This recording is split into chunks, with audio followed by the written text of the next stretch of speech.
Hey guys, this is Inyashafan1324. I'm going to be reading another creepypasta, but before I do, I want to warn you. I am sick. I'm supposed to be in the hospital. I don't like it there. You don't know what they do when you don't know what they do when you go to sleep, or they drug you up. So I'm in my house with a lot of medication and a lot of infections. Uh, the one I'm going to read today is called Nezhyl, Nezhyl. It's a rather long one. Uh, I have my fan off, so you guys won't hear that, and I have my window open because it's 20 degrees outside. That'll sure help me get better quicker. Alright, this is a rather long one. It'll probably be a two-parter. Well, here it goes. Chernobyl. I'm sure you've heard of it before. It was the most deadly nuclear disaster in history. But I'm not here to give you a history lesson. I'm here to tell you a story. This is my experience with Chernobyl. My name is Mike. I'm part of a team of Canadian-American researchers that study the usage of nuclear energy. There's Joe, Barry, Ryan, Christina, Sandy, TJ, Lee, and Tom. My team is sent all over the world to study various power plants and provide data for major companies. We're renowned for being so speedy and efficient. One day I get a call from my friend Brett. He's the guy who handles all of our jobs. He tells me that my team is asking to work a job in Europe. In the Ukraine, to be exact. I didn't need any more details to know where we were being sent. It was the Chernobyl power plant, or rather the area around it since the whole place is sealed off. Brett gave us the scoop. Get in there, take some readings, record the data, and get out. Simple job, right? I figured this would be a good time to bring those fancy new radiation suits we got last week. They're big and bulky, but they'll give us a couple more hours near Chernobyl than normal suits.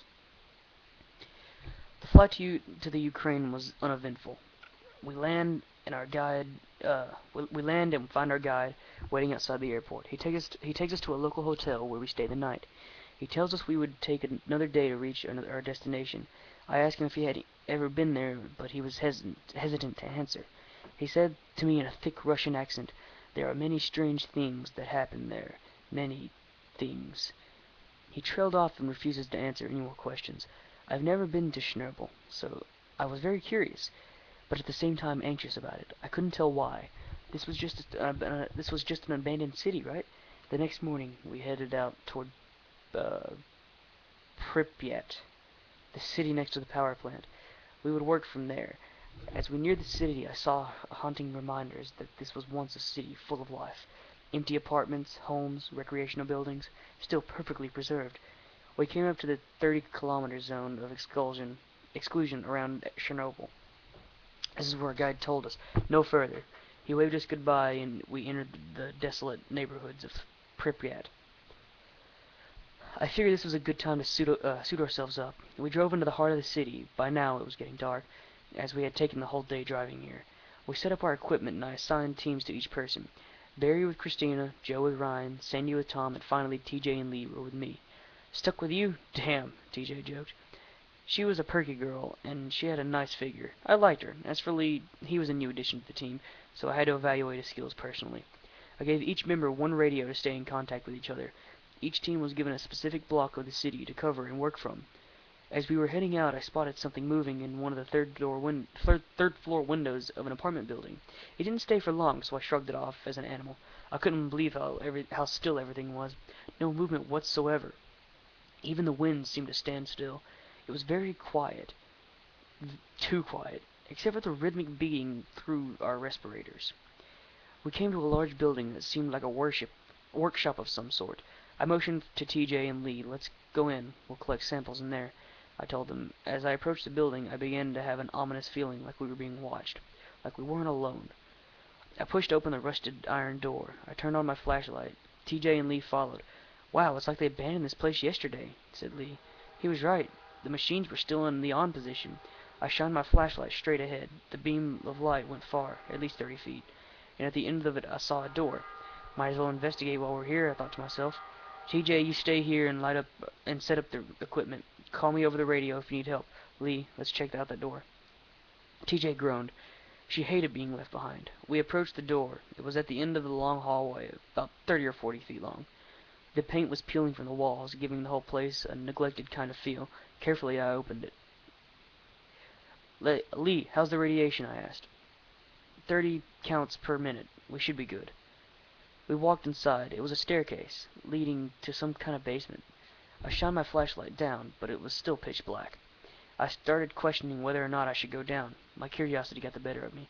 Slowly, I descended into the darkness. I looked around. "Hey, what's this?" Lee asked. He was shining his light on some kind of rectangular tank. It looked like a fish tank almost. The room was big, with machinery spaced out evenly throughout it. It must have been a small factory. Out of the corner of my eye, I saw something move in the far left corner of the room. I quickly shone my light on it. Nothing. Did you see that? See what? Lee was clearly captivated by the fish tank. He might have missed it, but I sure didn't. Whatever it was quick. I looked around, checking the rooms for any extra doors or secret entrances. It seemed to be just an ordinary basement. I told Lee to stop gawking at the tank and head upstairs. TJ was still setting up the various meters and recording devices when we got there. "Find anything?" she asked. "Nope, just some weird experiments done by crazed Soviet scientists." She gave me a stare. "Okay, if you really want to, we can go check out that abandoned hospital down the block. Would that make you happy? We can leave the equipment here to record while we're gone." "You're the best, Mike!" She grabbed a hold of me and hugged me. I missed the temptation to grab her ass. I informed the rest of the team of our location, and we headed towards the hospital. I was not a big fan of hospitals, and thanks to a certain accident during my teenage years that broke my leg, 2 of my rib cages, and fractured my hip bone. The fact that the hospital was abandoned, radioactive, and dark as hell didn't help. When we walked into the hospital, I could feel a chill crawl up my spine. A wave of wind blew past us. In front of us was the receptionist's desk. Behind the desk were the elevators. On either side were 2 hallways, and next to those two were stairs. We started climbing up, when suddenly we hear some screams coming from above. It was loud as fuck. I had to cover my ears, but who could it have been? I'm sure no one is here except for us. No one should be here except for us. I looked at TJ, then Lee. Both seemed frozen. We should check it out. Neither of them moved. I guess I had to go up first. I ended up at a door. The floor number was worn out. It was in Russian anyways. I counted the floors as we passed. I'm pretty sure this was the 4th floor. The room the scream came from. I put my hand on the doorknob. Fuck, it's cold. It was summer here, though. I opened the door, and a blast of cold air came through. What the fuck is up with this hospital? I pulled out my flashlight. I turned it on, and suddenly another scream rips through the building. It was TJ. "Oh my god! Fuck!" she screamed. "I just saw a person up there!" She pointed towards the top of the staircase. I shone my light on it. Nothing predictably, but whatever it was, it rattled TJ. Could it have been the same thing I saw when we first got here? Or the thing I saw in the basement of the workshop? Anyways, I walked into the 4th floor. It was a freaky-ass floor.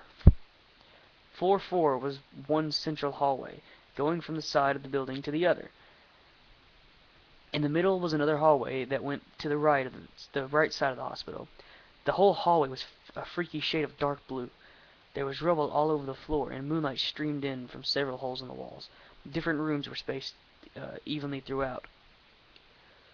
"Seriously, why are we doing this?" asked Lee. Good question, I thought, but we'd gone this far, and I had to find out where that scream came from. I came up to a certain room that grabbed my attention. It was an operating room. Still in the center was an operating table, and surgical instruments on the side. Damn, I thought. Tough luck for whoever was on that table when they had to evacuate. I looked around. There was a few cabinets, a chair, a window on the far side, and a sink. And inside the sink was a fucking doll. But it was almost brand new. The plastic was all shiny, and its hair didn't have any dirt in it at all. What? How could this be? Fuck this. Alright guys, let's get the fuck out of here. I turned around. TJ was there, but Lee had disappeared. "Where did he go?" I asked. TJ looked as puzzled as me. Okay, this was weird. Lee wouldn't go off by himself. "Lee? Better get out of here, man. We're leaving." I called him over the radio. There was no answer. I couldn't believe it. We lost a team member? Impossible. He must have gone exploring or something. Then suddenly it appeared again, at the left of the hallway, a dark mass. It was pure black, like a fucking black hole. I tried to shine my flashlight on it, but the batteries died instantly. It was approaching, ever so slowly. I grabbed TJ and ran down the other way. I almost ran into the door on the other end in the darkness. I tried to moving the doorknob, but it wouldn't budge. I looked back at the black mass. It had changed its form. It was more like a body now. I could see the silhouette of a person's shoulders, arms. Just the head was a little malformed. It kept walking toward us, getting closer by the second. "Mike," TJ whispered.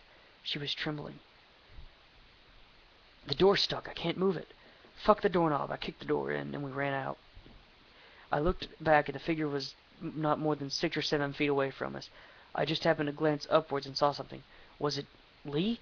Damn, it was! I could tell from the white radiation suit. I called over the radio. Lee, get the fuck down from there, quick! I got no response. I looked behind me again. The figure was gone. As much as I would have preferred to just get the fuck out of that hospital, I couldn't leave a member of my team behind. He could be hurt, or worse. TJ, we need to go up there now. I tried to sound confident. Mike, she didn't like it any more than I did. But we both knew we had to do it. Slowly we walked up the staircase. Every step I took, I expected to see the black figure. I expected it to appear out of nowhere and drag us away, never to be found again. We reached floor 5, then 6. Was it just me, or was it getting darker the further we went up? It was creepier as well. On the 7th floor I found the doll, like the one we found in the operating room, except it had one of its eyes hanging loose from its socket, and its clothes were ripped off. It was just sitting there, right in the middle of the staircase. It was like a warning. We pressed on, though. We arrived on the 9th floor. This is where Lee had to be standing, because it was the highest floor. I looked around for evidence of him, and I found something. There was a thick layer of dust on the floor, and in the dust were footprints. Mike, look. They look like someone walked up here in their bare feet, said TJ. She was right. The prints had the distinct shape of a bare foot and toes. They were too small to be a man's, but how is this possible? A child walking up here without a radiation suit? That's crazy. I pulled out a glow stick from my pack. We followed the footprints that led us to a large room. Inside were several cribs, so I guessed this was a nursery. The green light from the glow stick cast an eerie shadow across the room, only it wasn't ours. It was going the opposite direction our shadows were going. It started to move. It slowly got bigger and bigger. It soon encompassed the whole room like it was trying to swallow us. TJ, let's get the fuck out of here. The shade followed us. The shade followed. I pulled TJ down the stairs. No matter how fast we went, it seemed like it was gaining. The darkness swallowed up every floor it went past. Hurriedly, we got down to the lobby and busted down the front doors. As we ran out, a shrill scream came out. It was so loud, the whole team heard it, even though we were spread out over a half a mile from each other. Jesus Christ! What was that? Did that come from the hospital? I could tell it was Joe from his deep voice. Yeah, Joe, some fucking creepy shadow shit is in that hospital. You okay, boss? Barry's slightly French accent gave him away. I'm good, so is TJ, but we can't find Lee. What happened? You need us to come help look? No. Whatever's in that fucking hospital, it doesn't want us inside with it. I'm guessing it took Lee. The words fell like stones from my mouth. It was hard getting them out. Everyone, meet back at base camp. Pack up your gear. Time to get the fuck out of here. I've had enough of this shit. When we were together, I heard some interesting stories from the other teams. They all claimed to have seen some kind of dark figure watching them from afar. We left promptly. We alerted the local authorities about our missing team member, and they said they would take care of it. They seemed to be afraid of going to the abandoned city, or they were simply did not want to bother with foreign missing people. On our drive back to the airport, we met up with our guide again. He asked us how our stay was, and I explained to him the various occurrences within Pripyat. He simply nodded and said, "These cities and the villages around the Chernobyl plant, they all have the same marks on maps." He was right. All the spots surrounding the plants were marked as Nezhyl on the map. I asked him what the word meant, but I could already guess. It means uninhabited. No, those cities aren't uninhabited, alive or not, but there was definitely something there.